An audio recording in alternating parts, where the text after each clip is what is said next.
Multimédia. Aimez, partagez et abonnez-vous. Bonjour, bonsoir, dans l'émission Dépêche. Oeza présenté Nangamoko Mishonoka aspect spirituel, Bopeto, Nanzoto, Pe, Namolimo. Dépêche, eza émission Nabino, et la cabino va actualité à temps réel. Toluki tosa la rétrospective, Yamakamnini, eleki moi oyo, to trier, moi makamu important, eleki moi oyo, pour nous expliquer bino na Dépêche yalelo. Ceux qui n'ont s'abonner, s'abonner, na page na sur YouTube, As TV Media, la chaîne incontournable. Bokolanda soda ya FARDC abomi muningane ya FARDC likolo ya 7000 francs congolais. Général Moko Kabila ki bango 7000 francs congolais. Ya meli muninga epesi muninga kanda abomie bokolanda ngo na Dépêche lelo actualité à temps réel. Bokolanda général Moko lisusu atamboli na ville ya Kinshasa. Vidéo na circulé dans les réseaux sociaux mobimba to be ngo abus de pouvoir usurpation de pouvoir to éviter bino mobotala bocha ba commentaire bola da commentaire mutu afirmaki ya général wana ndenge atambolaki na ville ya Kinshasa na ba soda na e biso to na commentaire ko chate bolanda colonel ya FARDC moko ba pese 12 mois de prison. Pourquoi ba pese 12 mois de prison? Colonel wana atekaka ba diamba ba drogue na kati ya prison ya Makala ba kondanaki ye ebele après basali appel ba pese 12 mois de prison bokolanda procès wana lelo bokolanda ba garde républicain na ba soda ya police ezalaki kita naza na commentaire ko chate FARDC ba JR ba garde républicain ba kitaki na souciat ba menacer la police, ba fukamisi la police, to yebite est-ce que armée, discipline ezali, est-ce que sengela ki basala bongo, Mobutu aloba armée, discipline ezali awa, armée ezali organisée, est-ce que police na biso, na armée na biso, baza kotosa penza mibeko, tokolanda vidéo, toko fungola Dépêche na biso, bakuluna, loya bakuluna, plus de 300 kuluna, bakei kanya makasese 300 kuluna wana bauti na mboka Lubumbashi bazalaki 280 kuluna plus 20 volontaires bandimi kokende na Lubumbashi kozwa formation bokolanda ngo na Dépêche lelo ndenge général Kasongo Kabwika alobi na bakuluna batémoigner bautaki kozwa bakuluna na Kinshasa mikoleleki pe bazwaki bango na Kasai tour oyo bazwi na Lubumbashi yango bazokende bokolanda pe misala nini o bakuluna bazosala plus de 500 ans o bakuluna basalaki badote yango na université ya Kinshasa bokolanda ngo na Dépêche ya lelo actualité à temps réel na Dépêche ya lelo bokolanda bandeko na biso Uvira na Fizi baza ko souffrir nzele ezali te nzele eza te mpona kolonga Uvira okende Fizi. En tout cas, calvaire moko ya kosakana te. Calvaire ya kosakana te. To évite gouvernement Mama Judith oyo. Eko simba. Eko tonga banze. Oh là là là là là là là là. Bande kon a biso baza na véritable calvaire ezaka bango te. Partout na Congo banzele ezate. To évite ba chinois. Na mboka na bango bazotonga ba pont. Ba biloko makasi. Mais à kotonga ya biso mato, ya biso na ba détournement, même ya ba forage, même ya ba lampadaire. Tout le monde qui présent kitaki na nzela moko boye, bazo embele ngobila moyibi, nzela bane ba pesa mbongo esala marate. Opération Kini Santu esala marate. Botala ndenge peuple azali ko souffrir. Bokolanda yango na Dépêche ya lelo. Bokolanda na Dépêche ya lelo bateki port ya Matadi, katikati ya port ya Matadi bateki yango. Oh, babenga na français spoliation. Batekeli ba étranger pour Matadi ndambu. Jean-Claude Vwemba za ko belela. Biso basi babenga biso kala. Lokola toyebaka dossier ngo penza te. Batindela nga ba vidéo, ba travailler na Matadi bazo tomboka. Bokolanda ngo belelo, ndenge ba travailler Matadi bazali ko tomboka. Ke bateki port ya Matadi katikati ya port ya Matadi. Nani ateki port ya Matadi? spoliation apport à Matadi.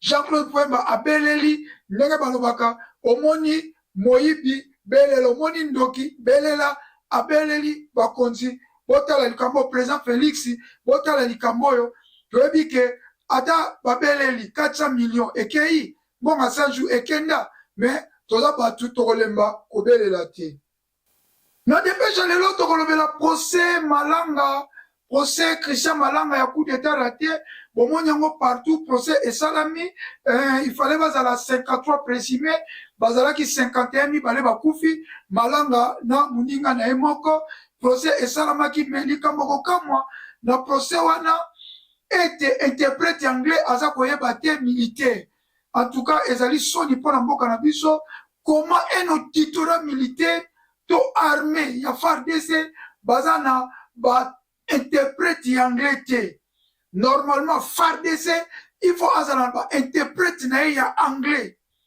oyo ke oyo même bachiwewe ministère ya défense azala na interprète anglais na ba département nyonso tout ke soki likambo ye interprète akei oyo ayebi anglais oyo ko recruter même ba congolais oyo baza na Grande-Bretagne oyo baza na États-Unis oyo akoki koloba français lingala et puis anglais na kati ya Kinshasa toza na ba jeune congolais oyo bazalaki kovanda na Angleterre bazonga Kinshasa bamusu barefula bango balobaka anglais très bien français très bien lingala très bien aza ne na kini bosala appel na bango ekozala bien que procès bozolekisa ngo na télévision monde entier bazotala na États-Unis bazotala déjà na procès ozopesa date de naissance ya mutu bien te ezali déjà échec ezali erreur na procédure ya procès tokolanda mwa extrait nango na dépêche ya lelo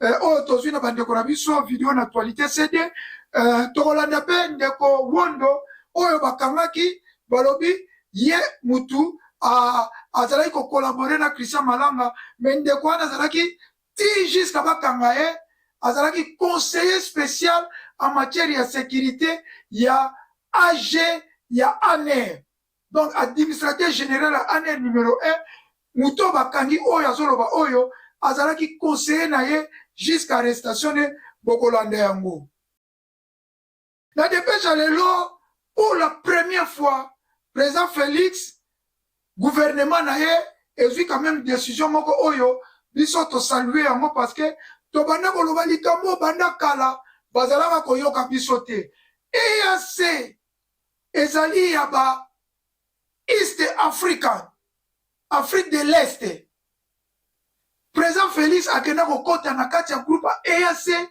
ye azali mutu ya Afrique centrale nzoka nde Afrique centrale toza na SADC Afrique de l'Est bazalaka na EAC Afrique de l'Ouest bazalaka na oyo babenga ECOWA ECOWA soki na bungi te oyo eza ba Côte d'Ivoire ba Nigeria ba Burkina Faso babimi ba Mali babimi ba Guinée babimi bango bazalaka na ECOWA EAC eza mpona batu ECOWA eza mpona Afrique de l'Est Afrique de l'Ouest ECOWA Afrique de l'Est bazalaka na EAC Afrique centrale toaka na SADC mais président Félix akendaka kokota na EAC mpo Kenya baya kosauve biso Kenya ntango bayaki biso tutoyebi so moyen aloba te tolobaka ke président Félix asali erreur ake kokota na EAC batraita biso barwandais batraita biso na bakombo nyonso tu rwandais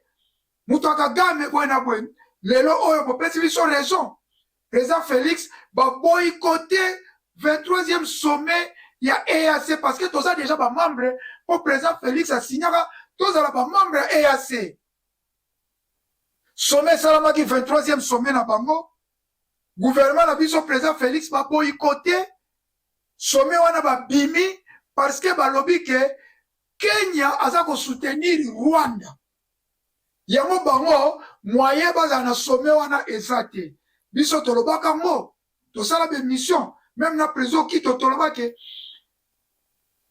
Kenya ezali bazali batuchi nilotique bazali meme bandeko na Rwanda baza batuchi banilotique soki baza batuchi te tout le babaza ba nilotique. Dans la même, bilongi na bango, morphologie na bango, eza ndenge moko. En plus, tu ne jamais Kenya. Akoki ko défendre Congo, pourquoi? Abundisa Rwanda. Parce que Kenya za mutu ya Commonwealth. Rwanda pas comme mutu ya Commonwealth. Ba pays ya Commonwealth jamais ba bunda. Commonwealth eza dirigé na Grande-Bretagne ya Banglais. Ya mozo mona Banglais bazo soutenir Kenya, azwa bazo soutenir Rwanda, azwa même ba réfugiés o ba ko Angleterre ba kende kuna. Ba pays ya Commonwealth ba koki jamais ko bunda. Kenya kendeki na Congo jamais ko bundisa Rwanda. Bazali ba pays ya Commonwealth babundaka te, baza même organisation.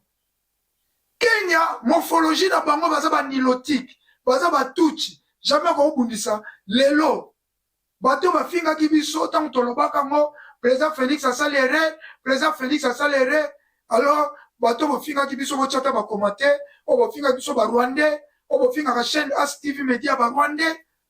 Lelo ba pesi biso raison. Président Félix yemo ko boycotter sommet wana. Kasi lelo to kolobana président Félix boye, bino ba to message ko finga biso ba Rwandais, soki to pesi président Félix conseil, président Félix bravo, o boycotter sommet wana ya EAC. Mais biso to lingi obima na organisation wana. Ko boycotter la kisike osaka ka membre ya EAC. Mais to lingi sikoyo olongwa membre ya EAC, ozala concentrer na SADC na Union africaine, c'est tout. Ko boycotter bravo, mais ko boycotter osaka membre. Sikoyo, sala déclaration, Congo aza lisusu membre ya EAC te, zwa courage wana. Na Burkina Faso, Traoré, na Mali, Gosima Goïta, na Guinée, bazwa décision ba bima na ECOWA, ba créer ya bango moko. Alors, to sengi na président Félix azwa décision ya libela abima. Toko soki sana bata FCC Minaku wazalaki ancien président Assemblée nationale asalisaki feti ya bata FCC pour na fêter 53e anniversaire ya Joseph Kabila Kabange ba fetaki alobi FCC bazala toujours soudé, FCC bazala toujours bomoko po un jour ba ko récupérer pouvoir.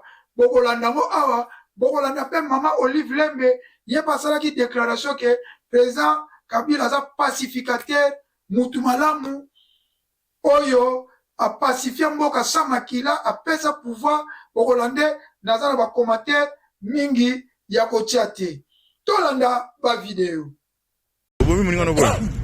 bapesi biso mbongo wapi na poste pa ya famille ya général nani mwako bapesi biso mbongo 5000 francs mbongo wana olieke tokabola biso nyonso ali yango ye moko sikoyo natuni donc obomi mulingano mpona 5000 francs mpona 5000 francs. Ça va, merci beaucoup.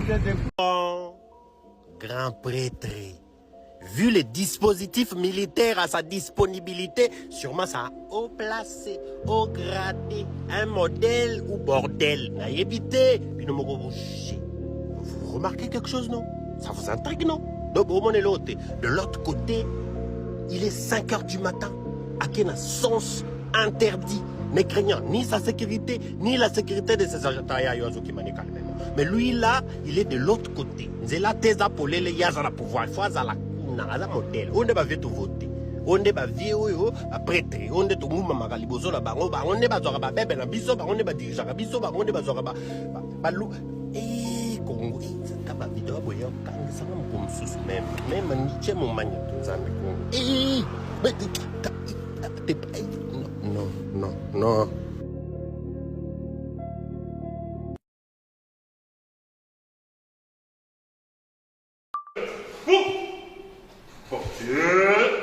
Armée immobile.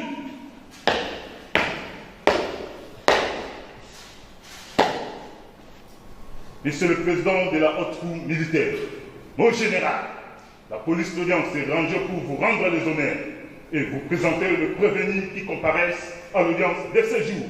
Commandant police d'audience, agent-chef Timba Ngatadio Serge. Avancez de mon général.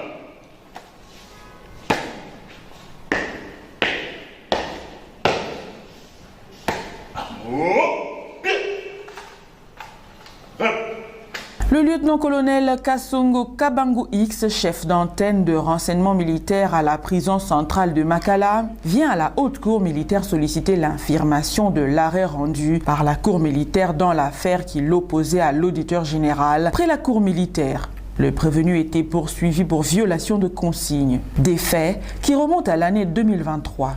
Au premier degré, le prévenu lieutenant-colonel Kasongo Kabangu était poursuivi pour la commercialisation du chanvre à fumer au sein de la prison de Makala.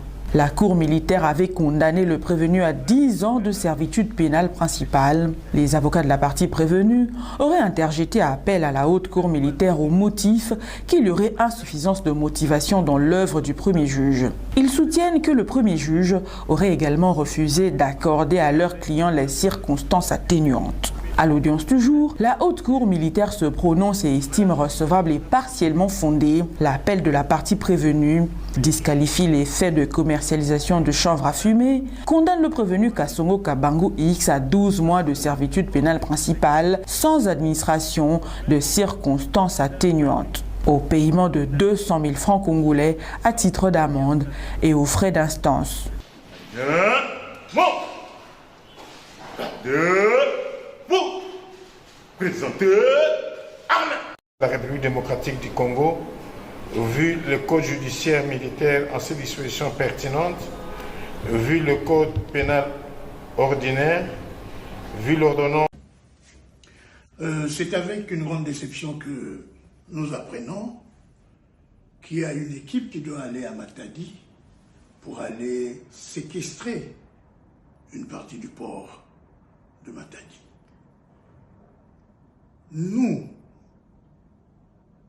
Congolais, nous n'accepterons jamais que ce port-là soit partagé avec une partie des nationalités que nous ne connaissons pas.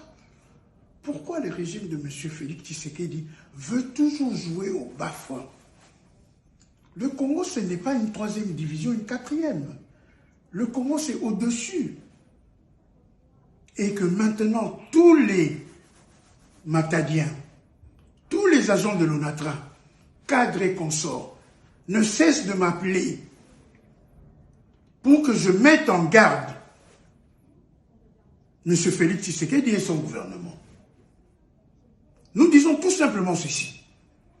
Nous ne voulons pas qu'on puisse venir spolier le bijou de famille. Le port de Matadi, c'est le bijou de famille de la République démocratique du Congo. C'est pour cela, je demande à toute la population du Congo central de soutenir la grève de 5 jours de l'ONATRA pour que cette société-là ne puisse pas mettre ses pieds au Congo central.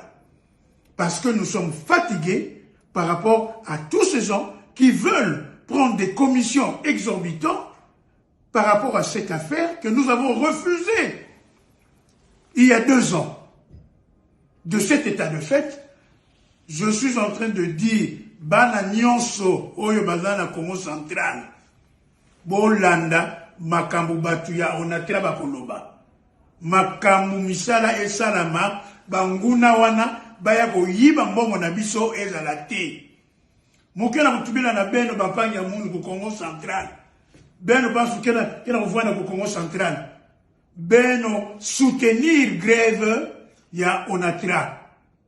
ONATRA ne peut en aucun jamais être sur la roue des multinationales qui vont venir pour désengager le Congo central. C'est un appel formel et sincère que la résistance doit commencer à partir de leur engagement pour spolier le port de Matadi. Merci.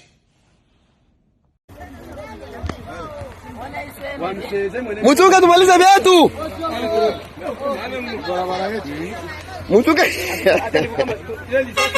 Hakuna baya safari.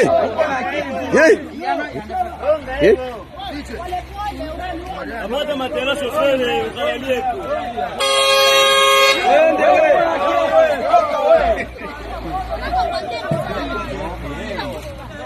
Gari na mtumbo nitatapigana.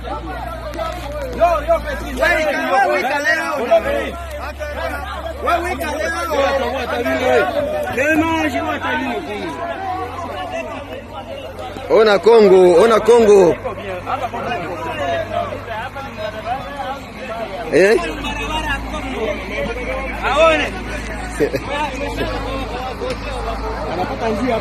Atapata njia. Gari na mtumbu vinapishana. Akili yako ni muziki.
Kanyama KCC va accueillir ce vendredi 7 juin 2024 des nouveaux pensionnaires. Cette fois-ci, ils proviennent de Lubumbashi, dans le Haut-Katanga. Dans le lot, des jeunes délinquants, mais surtout des volontaires de plus en plus nombreux et désireux de se mettre au service de la nation à travers le service national.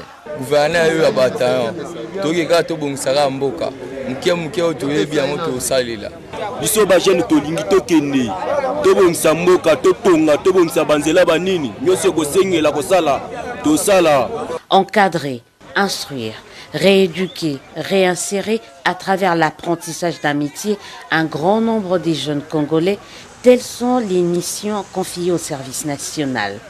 Fort de l'appui du président de la République, Félix-Antoine Tshisekedi, il entend relever ce défi. À en croire son commandant, le général-major Jean-Pierre Kasongo-Kabwik, tout est en train d'être mis en place pour renforcer et décentraliser les centres d'accueil et de formation.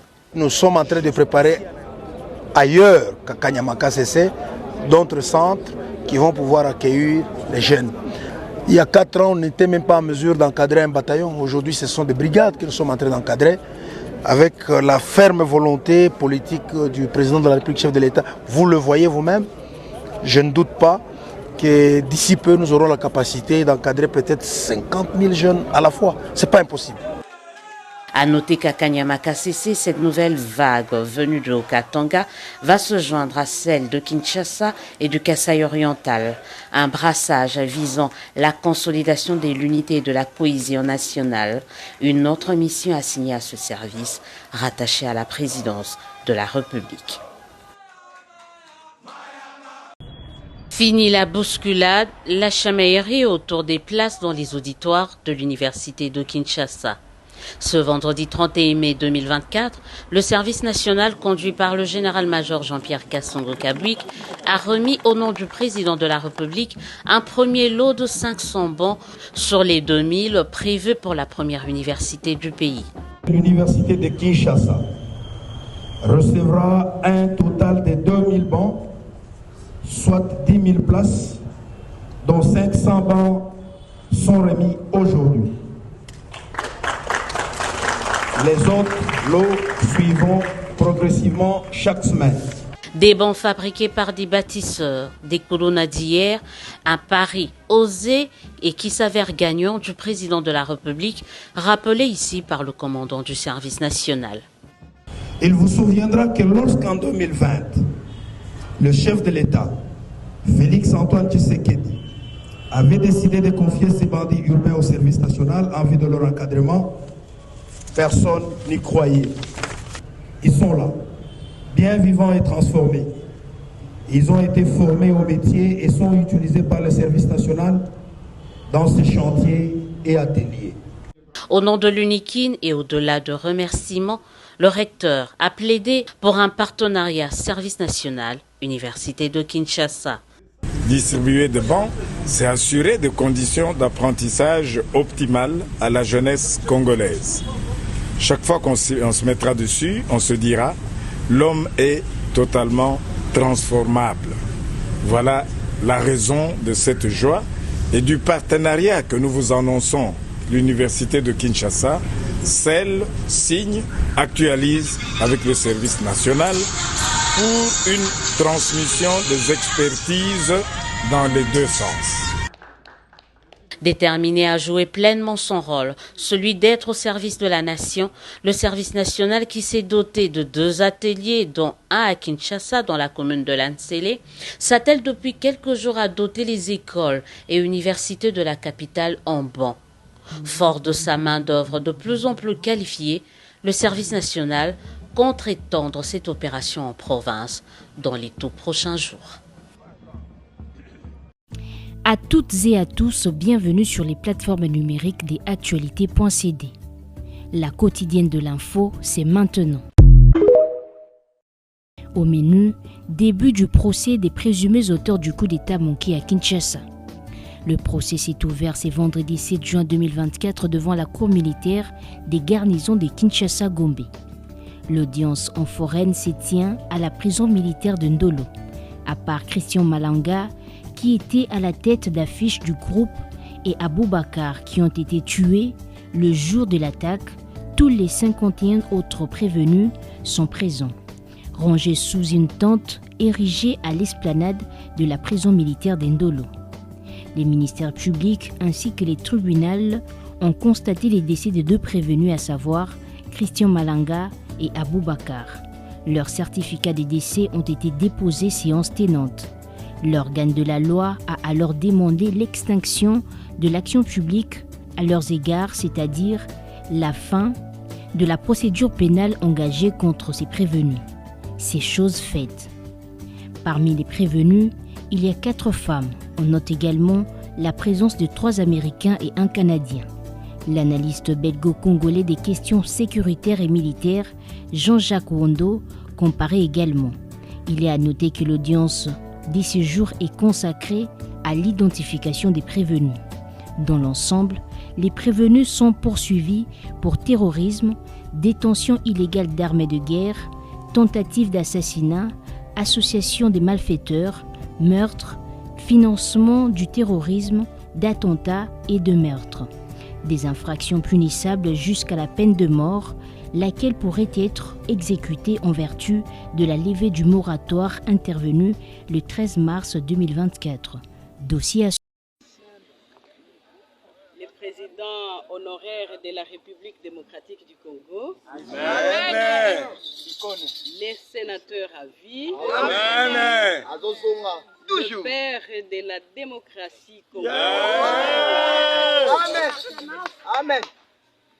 Pourquoi? Puisque jusque-là, c'est le seul et l'unique qui nous a prouvé la grandeur d'esprit d'un homme d'État. Amen.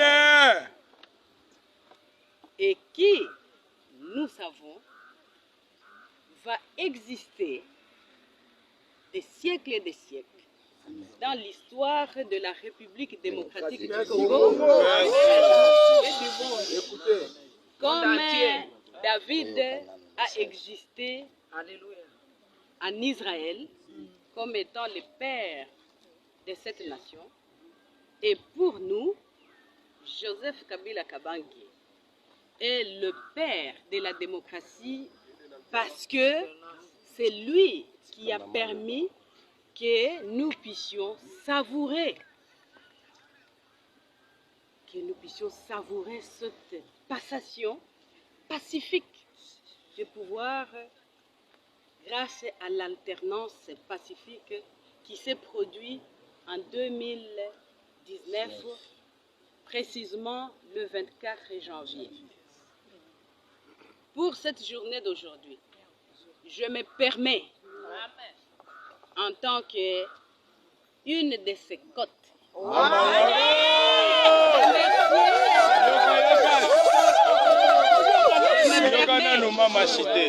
je me permets de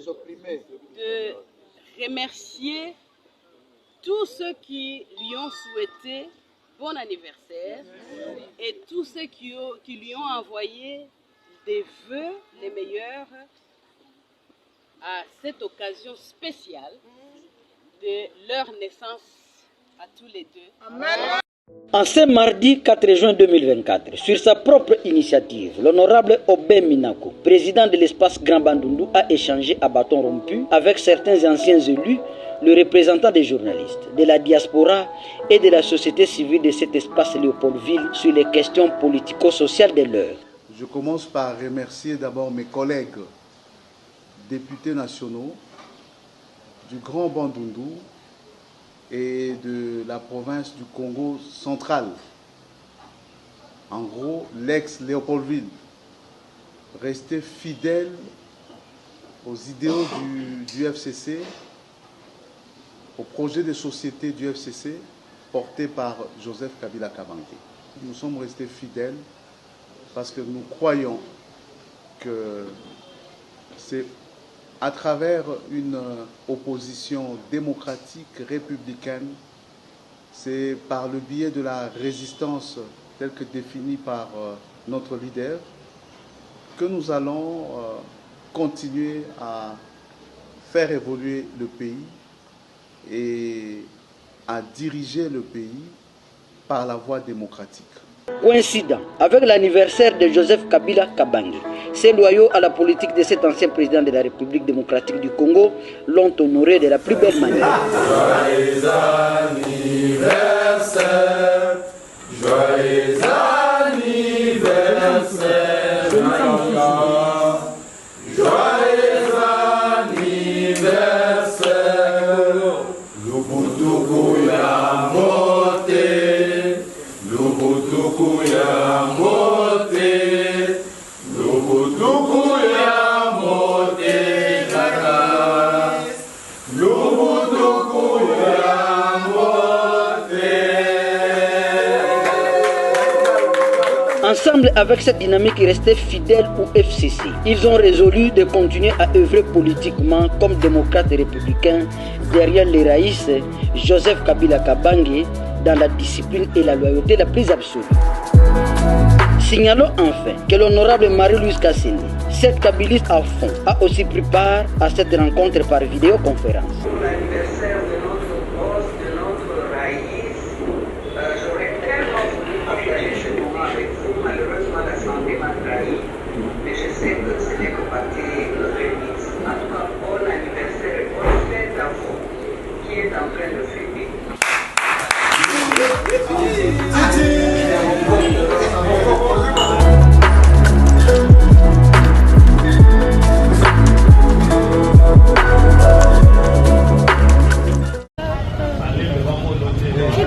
Kotsela papa yo moko da mwasi déjà nani. C'est pas que la papa maka. Et après il s'agit d'un mito en paix d'intervention. On va dans la semaine. Zambe. Dale. Bango to bana nindi tu bango na kati. Na biwa ba dule. Bongo biwa ya biwa ya kati. Kuna te. Kuna wa. Kuna mama na kashi. Nakacho. Kwa mimi sabe ni kama dete. Basi kama basi. Yaka. Viens mon bébé je suis là. Ba mimi sabe dete. Maman ba policier ba ko. Bon. Bon. Basa. Kindili. Bana ba ko. Ba policier du yadu ya mapendo ndi na benga. Kindili. Ba ye. Kama bien. Ba osolo na. Bafuka ni na ba. Bafuka ni si ba policier. Bon, c'est comme ça. Maman, on doit pas dire que voilà.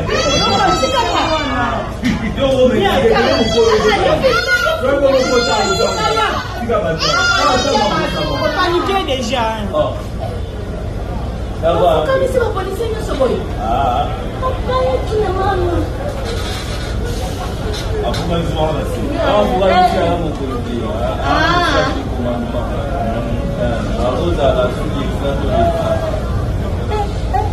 Bango bazali kola territorial. On a dit que mon conjoint allait bien à péter à Zalawan. Mais ça peut à péter à crémation à répondre.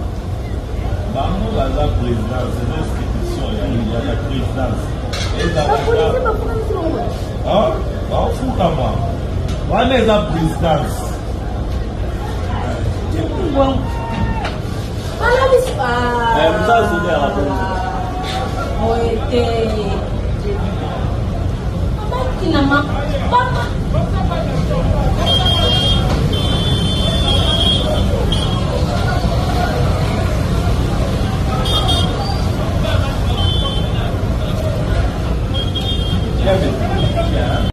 Merci mingi nasi bolandi ba vidéo bo sepeli ezala ki rétrospective et le cas qui a semé ko eza toujours présenté na moko missionoka aspect spirituel bo peto na nzoto pe na molim soki na s'abonner na page na biso te s'abonner na page na biso partager ba vidéo na biso wana ezali contribution na yo pona chaîne na biso e ko aider biso soki lelo to komi chaîne moko ya YouTube munene ba abonné belé tokoki kozwa ba publicité mbongo wana ekoluka tosomba ba pareil mbongo wana ekoluka tobongisaka ba pareil mbongo wana ekoluka ba journaliste na biso baa na Congo oyo bakitaka na terrain lokola ba Steve Yemengo ba Degrasse ba Minata ba Yves Boul Yves Lour ba Clevin baza ebelo basaka mosala na Congo ete basomba ata mwa koka mwa gâteau ete nde bakitaka na terrain mwa transport mwa méga mpona kozwa ba événement direct na Kinshasa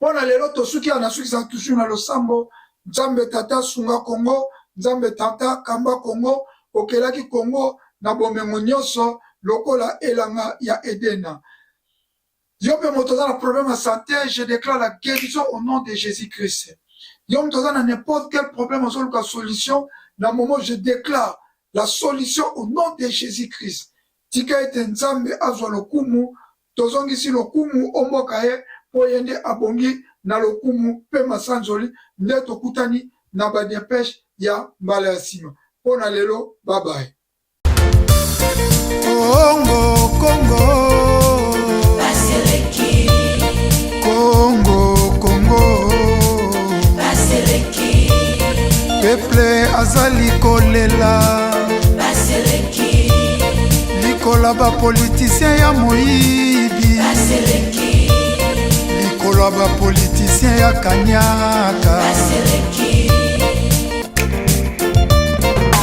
Likolo nyonso koyoka masakre na Beni Ituri Minembwe kokende mikolo nyonso koyoka bayibi ba million na mboka Banzela ezate Dele sage Maya microbe Peuple azali kolela Baseleki